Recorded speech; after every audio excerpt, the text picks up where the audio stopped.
Hello guys, welcome back to my channel. Today I am going to give you a complete tutorial about add simple PowerPoint animation tips and tricks. When you first start working with animations in PowerPoint, it is easy to overdo animating your slides. This makes your presentation slow and often not enjoyable for viewing audience. Despite that, animations in a PowerPoint presentations can be a great tool for many purposes, as you will discover in this tutorial. Here we give you a number of PowerPoint animations tips and tricks so you can learn how to control your transitions better and enhance your presentation message with powerful effects. You will also get helpful tips on how to match your presentation's goals to the animations you work with and learn how subtle, simple approaches to PowerPoint animations are often more effective. So before starting, subscribe to my channel and press the bell icon to get notification of my videos daily. So without further ado, let's start our today's video.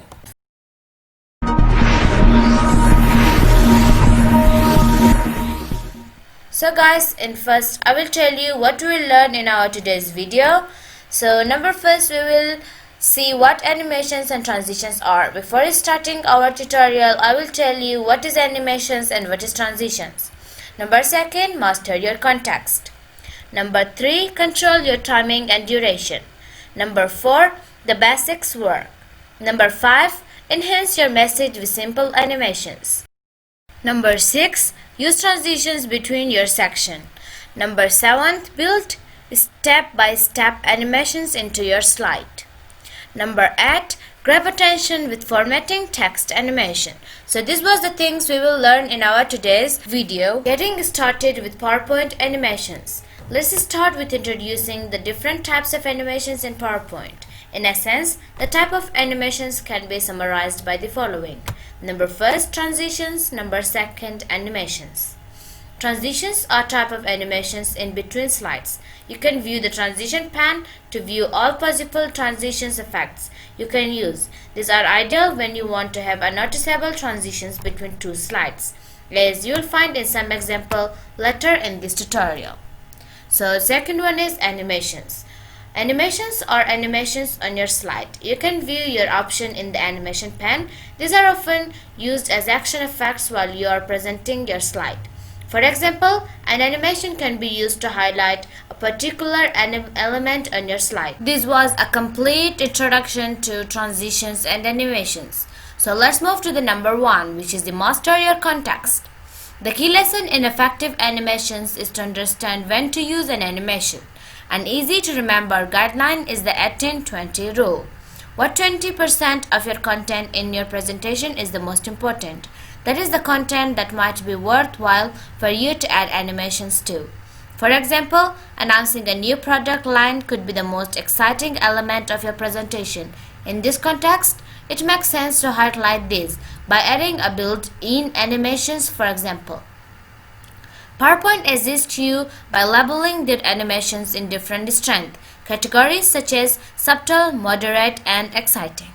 These different animations strength can help you see the right animation in the right context. For example, the most important content in your slide would be ideal to use an exciting animations. Noticing that your quarterly profits are a little higher this year would be ideal to use a subtle animations. Summary: define what is your important content in the presentation.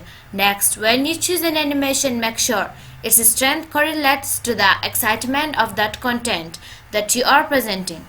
Okay guys, here we are with the 2, which is the control your timing and duration. Once you have mastered where to add animation, next step is to understand when to animate. As described in the beginning of the tutorial, you can use transitions and animations.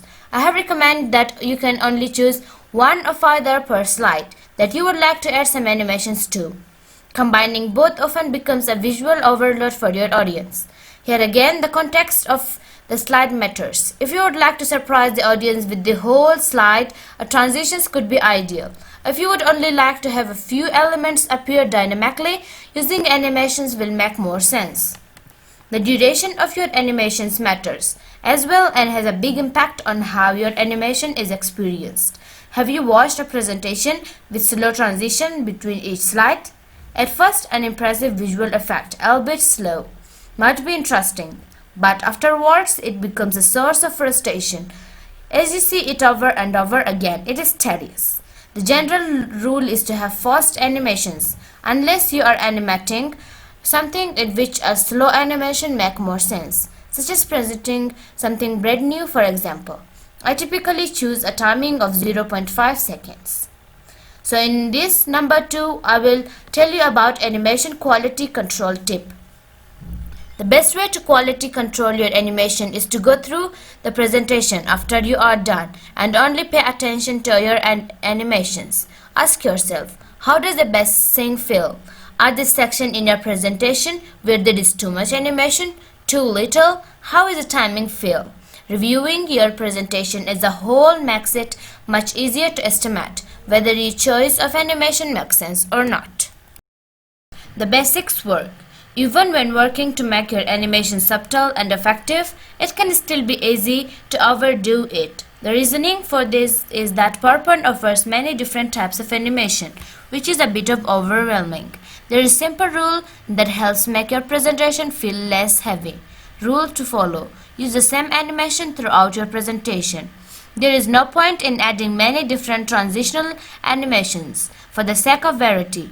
In fact, the variety will often distract from what you are actually trying to communicate. Below are the types of animation which I personally use the most. Number 1. Appear. To simply make an object appear in your presentation. Fade. Probably my most used animation that feels a little sleeker than appear. Zoom. A good way to quickly add emphasis on an element in your slide. Now that you understand the basic concept of animation, let's dive into a few real-world examples and how animations can enhance your presentation. Number 4. Enhance your message with simple animations. One of the most common ways to use animation is to enhance a message. Let's look at how to add a simple animation to PowerPoint to enhance a message. In line above data, it may be there's interesting information, but the audience is oblivious to it. Using an emphasis effect could help solve this. Take the below slide as example. Notice how the result in Q3 was much higher. Imagine that a year ago, the quarter was actually the worst quarter. This is something you could mention verbally while giving the presentation. Hence, you want to highlight the result of Q3 as if went from the worst quarter to the best quarter in just a year of time. This is an example of an interesting bit of information which can be emphasized by using an animation effect instead of just putting the information on the slide itself. Here is the plan. Step number 1.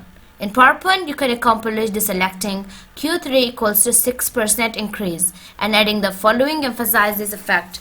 Underline. Underline is a simple yet subtle way to add emphasizes to text. Step 2. Open the animation pane. Select the animation you have just added. In the timing option, make sure that it starts on click. This way you can run over the facts and figures while presenting your slide, and then have the animation to be displayed on the moment you want it. For example, number 1. First run over the result of 2050 quarter by quarter. Number 2. Then click and initiate the underlining of quarter 3. Finally, you tell the story how quarter 3 used to be a losing quarter instead of your strongest quarter to date. Now you understand how pacing animations can be a much better way to deliver information than just presenting all the information on your slide directly. Use transitions between your sections. A PowerPoint presenting much like a story typically has a beginning, middle and ending. To mark those points during your presentation, you could use an animation in the form of a transition. For example, you would like to jump to your conclusion slide. In order to grab everyone's attention again, we will be using a transition animation which packs a little bit more punch. When you open the transition pane in PowerPoint, you will notice that there are many different options and variations to choose from. What will help you to make a decision of which transitions to use is to think about the content of the slide that you are transitioning to. For example, if you are presenting a solution to a number of problems you have presented, the fracture animation could be a strong metaphor. A final tip for using a transition animation is to look into the dynamic content category. These are animations which will use the current design as a slide as a basis and animate between that. For example, the animation will do something with the elements on the slide. or the background color of your slide. This is ideal if you would like to do something more subtle. Build step-by-step animations into your slide. If you would like to make an explanatory slide, that often means that there are multiple elements of an information that you would like to present. The easiest way to do this is to reveal a numbered or bullet list. Instead of displaying all 5 steps at the same time, we will display each step one by one. Imagine you are giving a cooking class. Showing one step at a time will help your audience to keep their focus on the next section and not run ahead. Step number 1. Open the animation pane, select the first step, and let's pick fade as our entrance effect. Next, select the second step and also pick fade again. Repeat this process for the remaining step. Tip: be careful to select each step individually instead of all the steps at once. Otherwise, they will appear all at the same time. Step 2. Now open the animation pane. You can see the 5 animations you have just added. When you click on the animation, you can open the timing tab once again. Now in the context of cooking, instead of having it start on click, you might want to start the animation after previous and choose a delay. You are basically building a timer in this sense. For example, imagine that in the class everybody has 5 minutes to grade the zucchini. Select the third animation, Start Zucchini. Choose the after previous timing and pick a delay of 300 seconds. That is what will happen. Grade zucchini will appear. 5 minutes 300 seconds will pass. The delayed animation will kick in. Start Zucchini will appear. This is an example of a more creative way to use animations to build the piece of your presentation. Use a transition to delector and simplify. If you have to use a particularly busy slide, it often helps to use some exit animation to literally clean up your slide and grab the attention of the audience once again. If a simple slide follows, you can remove individual elements on the slide by using exit animation. Another method is to use a strong transition between slides. Morph is an interesting transition to use. It compares the elements between both slides and then figures out the ideal way to transition. Sometimes it works, but it is a more smooth transition rather than a strong exit animation. In this context, an animation such as curtains, crush, or honeycomb, for example, would be more suitable. Try to use these only once or twice in a presentation, as these animations tend to be visually heavy. 8. Grab attention with formatting text animation. You can use the formatting text animation to emphasize text in your presentation. You have a variety of options for highlighting text such as font color, brush color, underline, bold, reveal, grow with color. Especially grow with color is an excellent way of highlighting a line of text in a busy slide, for example. As you see, using grow with color offers the opportunity to call attention to a piece of text. Now you can use the audience focus on this to continue your presentation by telling more about the particular bullet point. Okay guys, finally we are in the end of our today's video, which was on PowerPoint animation tips and tricks. So, as you see, it is not difficult to use animations in PowerPoint. The key takeaways are to think about the context and timing of your animation.